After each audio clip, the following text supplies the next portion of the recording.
تذکرہ سنیے حضرت ایوب علیہ السلام کا۔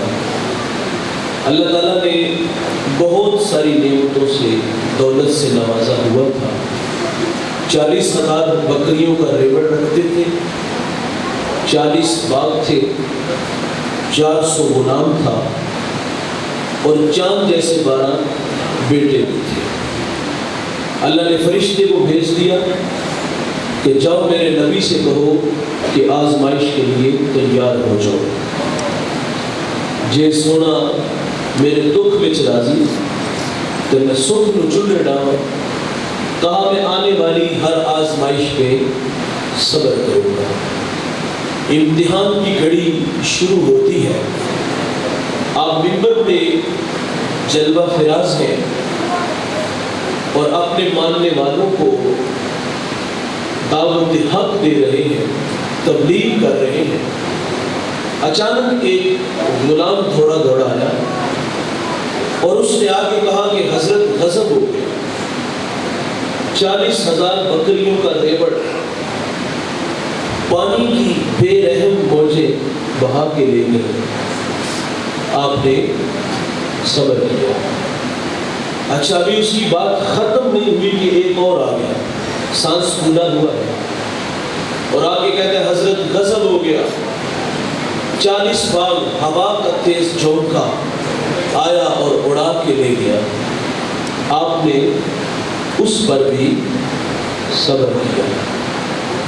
اب ایسا نہیں ہوا کہ 3 ماہ یا 6 ماہ کا وقفہ ڈال لیا گیا ہو کہ چلو اتنا بڑا نقصان ہوا ہے اور امتحان میں تھوڑا سا وقفہ ڈال دیا جائے، نہیں، ابھی اس کی بات ختم نہیں ہوئی کہ تیسرا آ گیا اور اس نے جو خبر دی وہ خبر سن کے کلیجہ منہ کو آتا ہے۔ اس نے عرض کیا کہ حضرت آپ کے 12 بیٹے کسی کے ہاں مہمان بنے اور مکان کی چھت گری اور آپ کے 12 کے 12 بیٹے شہید ہو گئے۔ اولاد آنکھوں کی ٹھنڈک من کا قرار ہوتی ہے بھائی، یہ اسائے پیری ہوتی ہیں، بڑھاپے کا سہارا ہوتی ہے۔ بیٹے کا سنا تو آپ نے اس پر بھی صبر کیا۔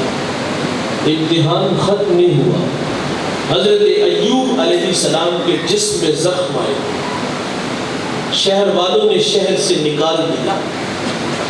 زخم اتنے آئے کہ نوکے زبان پر زخم آنے لگے، زبان کو چاٹنے لگے۔ تو پھر اللہ کے نبی گویا ہوئے، شکوہ نہیں کیا، شکوہ ہم لوگ کرتے ہیں، ہم کہتے ہیں یا اللہ سارے دکھ ہمارے لیے، اگر امتحان آ جائے ساری مصیبتیں ہمارے لیے، لیکن جو عہد اللہ ہوتے ہیں وہ راضی بر رضا رہتے ہیں، محبت کی زبان بولی۔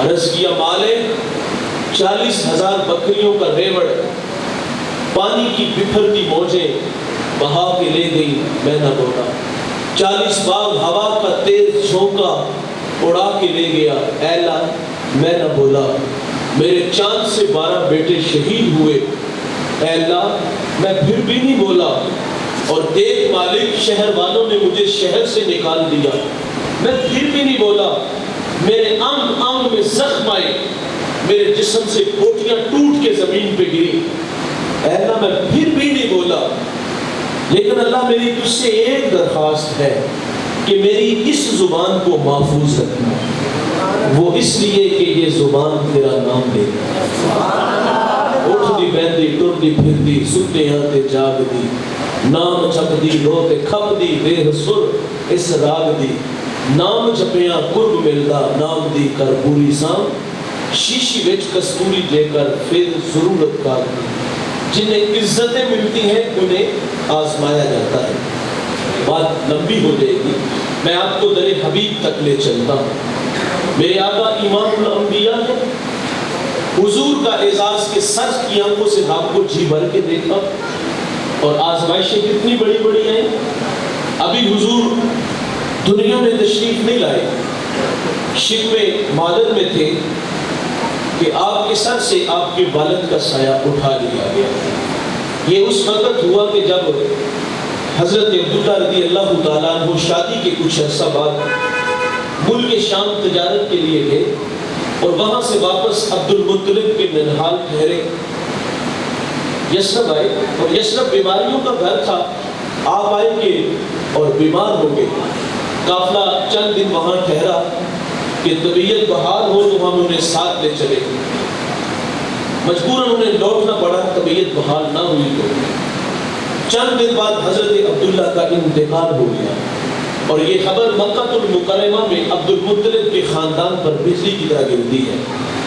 سیدہ آمنہ رضی اللہ تعالی عنہا، انہوں نے تو ابھی اپنے ماہ تمام کو جی بھر کے دیکھا بھی نہیں تھا، اور ان کا جی چاہتا تھا کہ میں اڑ کے یثرب چلی جاؤں، مٹی کے اس تودے کو دیکھوں اور اس کی خاک کو اپنی آنکھوں کا سرما بناؤں، لیکن جس امانت کا آپ کو امین بنانا تھا اس کی حفاظت کے ذمہ نے حضرت آمنہ کو روک دیا۔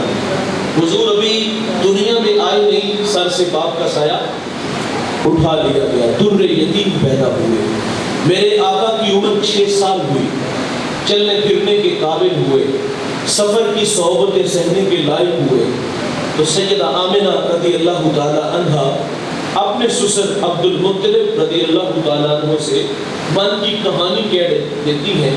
وہ 6 سال کی جدائی کا تڑپنا عرض کر دیتی ہے، میری آرزو ہے کہ میں اس خاک کو اپنی آنکھوں کا سرما بنا لوں، اگر آپ مجھے اجازت دیں تو میں یثرب چلی جاؤں۔ تو جناب عبد المطلب نے اپنی جوان سالہ بہو کو اجازت دی اور ساتھ ایمن یہ خادمہ ہے انہیں بھیج دیا۔ 3 نفوس میں مشتمل یہ قافلہ مکہ سے یثرب آیا، اور یہاں 1 مہینہ یا اس سے کچھ دن زیادہ یہ لوگ ٹھہرے، اور پھر واپس مکہ کی طرف تشریف لے آتے ہیں۔ آدھا سفر طے ہوا، آدھا سفر ابھی باقی تھا۔ ابوا نام کی ایک بستی ہے جہاں سیدہ آمنہ رضی اللہ تعالی عنہا آ کے رک جاتی ہے۔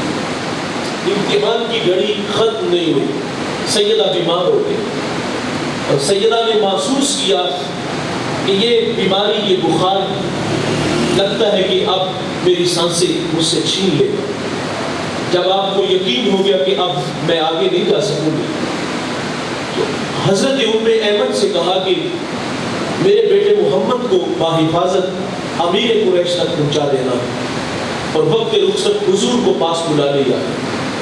ادھر بچپنے کی معصومیت، پیشانی میں نبوت کا نور، اور ادھر ماں اداس اور تھکا ہوا لہجہ، 2 ایک باتیں حضور سے کی اور پھر ہمیشہ کے لیے پہاڑوں میں سو گئی۔ آپ فرماتی بیٹے کل حی میت، کل جدید بال، کل کبیر یفنا، فانا میتۃ وذکر باق وولدت طہرا۔ فرمایا بیٹے ہر نئی چیز نے پرانا ہو جانا ہے، ہر باقی نے فنا ہو جانا ہے، اور فرمایا بیٹے میں بھی جا رہی ہوں، لیکن سنو میرا ذکر باقی رہے گا، وہ اس لیے کہ میں تیرے جیسا پاکیزہ اور ستھرا محمد چھوڑ کے جا رہی ہوں۔ سانسوں کی مالا ٹوٹ گئی، موتی کہیں فضا میں بکھر گئی، حضور ماں سے لپٹے اور لپٹ کے رونا شروع کر دیا، اور فرماتے امی آپ کیوں نہیں بولتی، آپ آنکھیں کیوں نہیں کھولتی، ہنستا چمن خاموش ہے، جانے والے نہیں آتے، لیکن کچھ جانے والے ایسے ہوتے ہیں جو دلوں میں دھڑکن بن کے رہتے ہیں، خوشبو ہوتی ہے جو پاس پاس رہتے ہیں۔ میرے کریم آقا نے پھر اپنے ننھے ننھے ہاتھوں سے کالے پتھروں کی قبر بنائی اور اس پہ آنسوؤں کا چھڑکاؤ کیا، اور پھر جہاں تک ماں نظر آتی رہی پلٹ پلٹ کے ان کالے پتھروں والی قبر کو دیکھتے ہیں۔ میں نے سیدہ آمنہ کے مزار کی زیارت کی ہے، یہ مدینہ سے 350 کلومیٹر کے فاصلے پر ہے، مقام بدر سے 85 اور مستورہ سے 25 کلومیٹر کے فاصلے پر یہ ابوا نام کی بستی ہے۔ ایک پہاڑ ہے، ہم 1:45 بجے وہاں پہنچے رات، تو پہاڑ کے نیچے تھے تو ہوا کا کوئی ایک جھونکا نہ آیا، ماحول بالکل خاموش پایا، اور جب ہم سیدہ کے قدموں میں جا کے کھڑے ہوئے، یقین مانو ایسے لگا کہ اللہ نے جنت کے 8 دروازے ہی کھول دیے ہو۔ جنت سے ٹھنڈی ہوائیں آج بھی سیدہ کو سلام کرنے آتی ہیں۔ میرے کریم آقا ماں سے جب رخصت ہوئے تو وہ بڑی دردناک کہانی ہے، جس بیٹے نے باپ کو دیکھا نہیں، اب چلنے پھرنے کے قابل ہوئے، زبان ماں ماں جو کہتی تھی آج اس سے ہمیشہ کے لیے بچھڑ رہے ہیں، اور پلٹ پلٹ کے ماں کی قبر کو دیکھتے ہیں، دل کو سہارا نہ ہوا۔ ایمن کہتی میں حضور کو لے کے پہاڑ کے نیچے اترتی ہوں تو پیچھے پلٹ کے دیکھا تو حضور میرے ساتھ نہیں تھے، اور آپ فرماتی میں دوبارہ پھر پہاڑ پہ چڑھی، اور میری آنکھیں کیا دیکھتی ہیں کہ حضور ماں کے سرانے کھڑے ہیں، اور وہاں کھڑے ہو کر کہہ رہے تھے کہ امی جی آپ تو جانتے ہیں کہ میرا اس دنیا میں آپ کے سوا کوئی بھی نہیں ہے۔ ایمن کی بھی جان نکل گئی، حضور کو سینے سے لگا لیا۔ آقا فرمایا کرتے تھے کہ ایمن میری ماں کے بعد میری ماں لگتی ہے۔ ایک صحابی کسی کو آر دیتے ہوئے کہہ رہے تھے یا ابن السوداء، او کالی ماں کے بیٹے، تو حضور جلال میں آگے فرمایا لقد دفع الکیل، 3 دفعہ فرمایا کہ پیمانہ چھلک گیا، پیمانہ چھلک گیا۔ فرمایا کسی گوری رنگت والی ماں کے بیٹے کو کالی رنگت والی ماں کے بیٹے پہ کوئی فوقیت حاصل نہیں۔ فرمایا اگر ہے تو وہ تقویٰ ہے، اور جس نے مجھے جنم دیا وہ گوری رنگت والی، اور جس نے میری پرورش کی وہ کالی رنگت والی۔ آقا فخر سے فرماتے ہیں کہ میں محمد فیق وقت 2 ماہوں کا تنہا بیٹا ہوں۔ 6 سال کی عمر میں ماں سے بھی جدائی ڈال دی گئی، اور پھر کفالت کا ذمہ آپ کے دادا جان حضرت عبد المطلب رضی اللہ تعالیٰ عنہ نے اٹھا لیا۔ دادا نے بڑی محبت دی، کھانا کھاتے ہیں، ساتھ بٹھاتے ہیں، سوتے ہیں تو پہلو میں لٹاتے ہیں۔ ذل کعبہ عبد المطلب کی مسند بچھلی تھی جس پہ بیٹوں کو بھی بیٹھنے کی جرت نہیں تھی۔ حضور لاڈلے بڑے تھے، اپنے دادے کی مسند پہ بیٹھ جاتے، صاحب دادا سے بڑی محبت ملے، غم کی کہانی ٹوٹی نہیں، سیلاب تھما نہیں۔ اللہ کا حکم آیا کہ آپ عبد المطلب کو میرے پاس لے آؤ۔ فرشتہ آیا، روح افسنسی سے کھینچ کے لے گیا۔ راوی لکھتا ہے کہ عبد المطلب کا جنازہ مکے کے بازار سے اٹھا، اور راوی لکھتا ہے کہ ایک 8 سالہ بچہ تھا جو مکے کی دیواروں سے لپٹ کے روتا ہے، اور وہ رونے والے میرے اور آپ کے آقا و مولا نبی رحمت صلی اللہ علیہ وسلم ہے، جنہیں عزتیں ملتی ہیں، آزمایا جاتا ہے۔ پھر کفالت کا ذمہ آپ کے چچا جناب ابو طالب رضی اللہ تعالیٰ عنہ نے اٹھا لیا۔ چچا نے بھی بڑی محبت دی، کھانا کھاتے ہیں، ساتھ اٹھاتے ہیں، سوتے ہیں، پہلو میں لگاتے ہیں۔ آپ کثیر الحیات تھے، اور آپ کی معیشت بھی کوئی اتنی مضبوط نہیں تھی۔ میں نے حضور کا بچپن پڑھا ہے، اماں حلیمہ فرماتی ہیں کہ حضور کو اگر بچپن میں بھوک لگی بھی ہوتی نا تو کبھی بھوک کا مطالبہ نہیں کیا۔ یار ہم بچے نہیں، ہم بچوں کی بات نہیں کر رہے، ہم بڑے ہو گئے اور اب بڑھاپے کی طرف سفر ہے، ہمیں وقت پہ کھانا نہ ملے تو ہم گھر کے برتن توڑ دیں، گالیاں دیتے ہیں، خواتین پہ ہاتھ اٹھاتے ہیں۔ لیکن حضور کا بچپن کتنا شاندار ہے، بھوک لگی بھی ہوتی تو بھوک کا مطالبہ نہ کیا۔ بات کو آگے بڑھاتا ہوں، چچا سے محبتیں ملی، حضور جوان ہوئے، حکم الہی آیا کہ آپ کوہ صفا پہ چڑھیے اور اس قوم کو لا الہ کی دعوت دیجیے۔ میرے کریم آقا نے لا الہ کا پیغام اس بھٹکی ہوئی قوم کو دیا، جن کی قسمت میں ہدایت تھی وہ حضور کے ساتھ چلے، اور جو ازلی بدبخت تھے وہ مخالفت پہ اتر آئے۔ آپ جانتے ہو حضور پہ ایک امتحان یہ بھی آیا، عام الحزن، وہ غم کا سال جس میں شفیق چچا اور آپ کی رفیقہ حیات حضرت خدیجہ کا بھی انتقال ہو گیا، اور کار نبوت کی ذمہ داریاں حضور کو پھر میدان رحمت میں لے آتی ہیں، اور بھٹکی ہوئی قوم کو لا الہ کی دعوت دی تو قوم کی مخالفت سامنے آتی ہے۔ وہ گڑھے کھودتے ہیں، وہ کانڈے بچھاتے ہیں، وہ اوجریاں پھینکتے ہیں، وہ گالیاں دیتے ہیں، وہ گلے میں رسی ڈال کے تو ڈالتے ہیں۔ کتنے دکھ مکہ والوں نے دیے۔ شاید ابھی طالب میں بھی 3 سال محصور رہے، سوشل بائیکاٹ ہوا تھا۔ میں نے پڑھا ہے کہ ماؤں کی چھاتیوں سے دودھ خشک ہوا تو بچے روتے، بھوک کا مطالبہ کرتے، تو مائیں منہ پہ نہ ہاتھ رکھتی نہ منہ پہ تھپڑ مارتی، بس اتنا کہتی کہ تمہارے رونے کی آواز اگر کافروں نے سنی تو وہ تمہارے نبی محمد کو تانے دیں گے۔ بچے بھی خاموش ہو جاتے۔ صحابہ کہتے ہم نے پتے کھا کھا کے گزارا کیا، چمڑے بھگو بھگو کر کے گزارا کیا۔ ایک صحابی کو پڑھا، وہ کہتے ہیں مجھے اتنی بھوک لگی تھی، ایک گیلی جگہ میرا پاؤں آیا، نہ جانے وہ چیز کیا تھی، اس کو اٹھایا اور میں نے کھا لیا۔ آج تک یہ پتہ نہیں چلا وہ چیز ہے کیا تھی۔ ان راہوں پہ چلنے والوں کو آزمایا جاتا ہے۔ پھر میرے نبی طائف آئے کہ وہ پڑھے لکھے لوگ ہیں، میں انہیں بات سناتا ہوں، لیکن انہوں نے بھی حضور کی دعوت کو مسترد کیا۔ انہوں نے کہا نبوت یتیموں کے گھروں میں آنا تھی۔ سنو دوستو، حضور وہاں سے واپس پلٹنے لگے۔ طائف کا بازار ہے، 2 رویا ادارے ہیں،